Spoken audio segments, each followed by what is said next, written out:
So if we return to our survey, the form editor,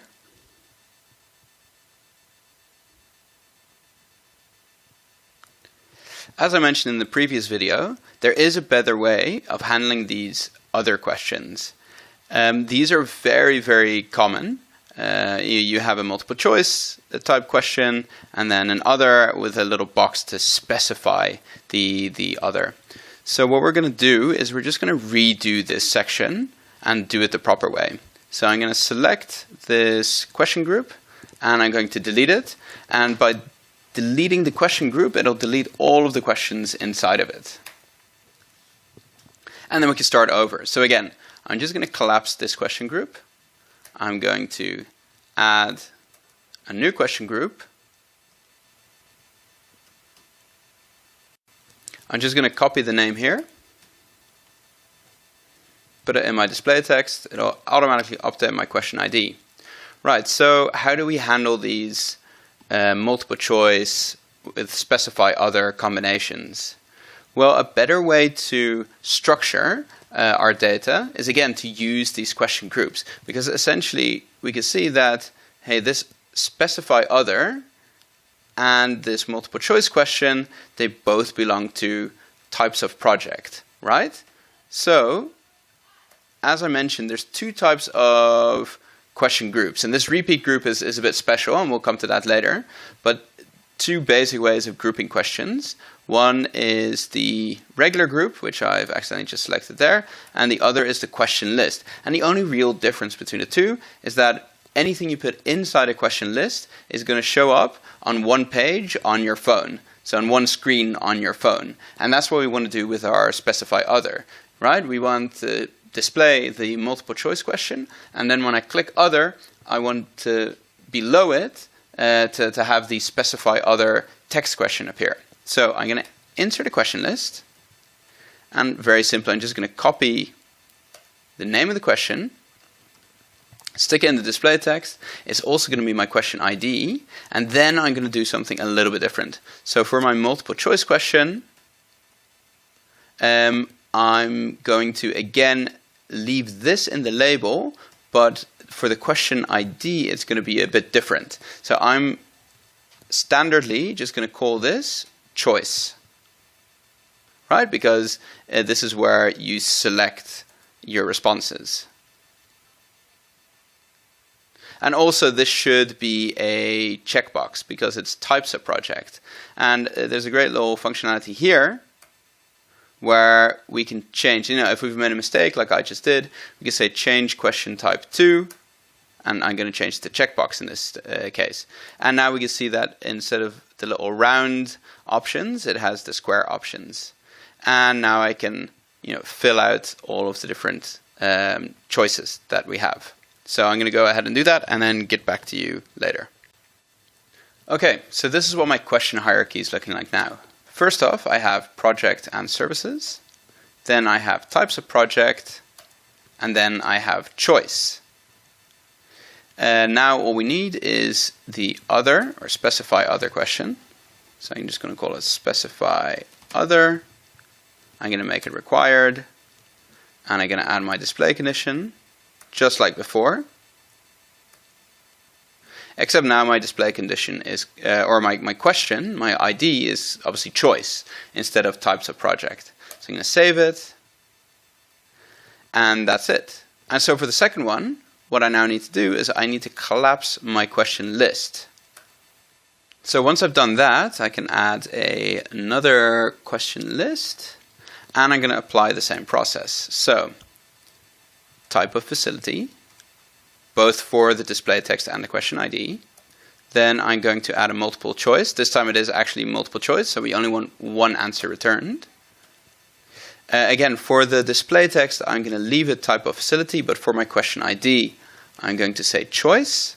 I'm going to make it required, and then I'm going to add in the choices. And I'll just do that right now, because there's not that many.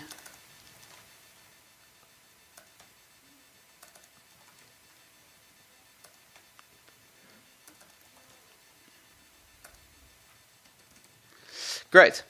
And now we need to still add our question text, our specify other. So by clicking add questions text, specify other, again make it required, add the display condition, and type of facility. Again, it's going to come up as choice, but it's okay because if we hover over it, we can see that the question path is form/project and services type of facility, so different from type of project, and then choice. And this is how it's going to appear on our export. And then I'm going to drag other into here. I'm going to save it. Great. And that's it. And now I obviously still have to do the same for the third question, types of services. So again, I've collapsed my question list. I'm going to select question list.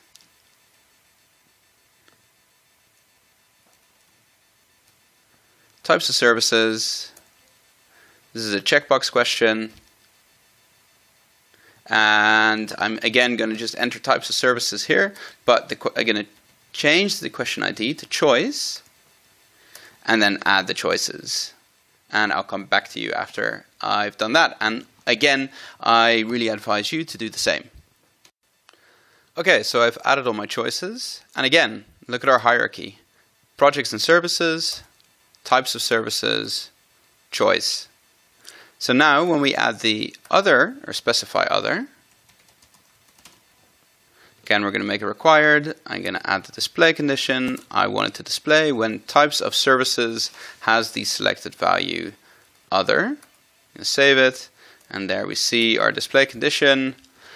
And again, the hierarchy for this one is going to be projects and services dot types of services, and then specify other.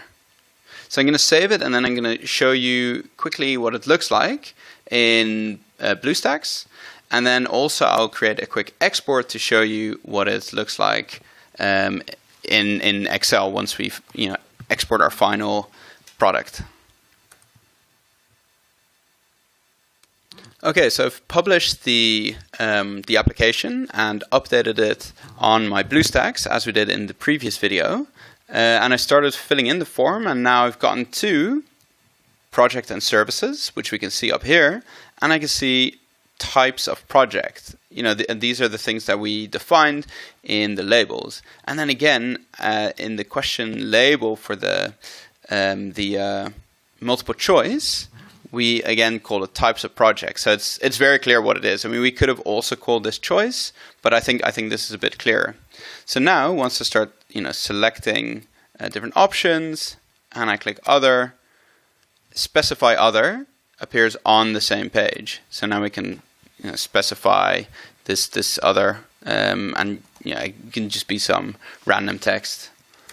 Then if we continue on to the next one, again, because I put it required, I cannot just continue on to the next one. And here I can only select one. So only when I select other does other appear. And finally, this big long list. So again, I can select a couple. If I select other, okay, great. I can see that my display logic is working. And finish to submit my form. Okay, so this is what the export looks like. So first of all, we have number, which indicates the row number, in this case row number 0. Then we see our form ID, which is a unique number that is assigned to every single form submission and ensures that we don't have any duplicates in our system. And then we have the project name. So we can see here all of the questions start with form dot. So that is how we know that it's not metadata. So you can see here number, form ID, and then some metadata here at the end, completed time, started time, username, received on, etc., etc. We know that those are metadata because only our questions start with form dot. And then we have initial assessment record. So that is the group that we made, our first group, question group, and then project, which is the question. Again, facility name, camper settlement, person in charge, and you see I've just filled in a bunch of gibberish, which is okay, but it's also nice to enter, quasi-real data. like proper names or a name of a hypothetical facility. And then once we get to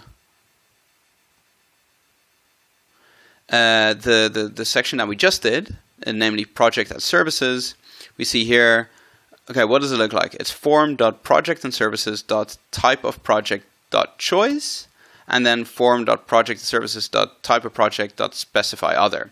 So it's very, very structured. We see the only choice and specify other change here. And so it's really easy for us to know that these two actually belong together. They belong to the same question group. And then the same for type of facility, right? We have choice and specify other. And finally, the same for types of services. We have choice and then specify other.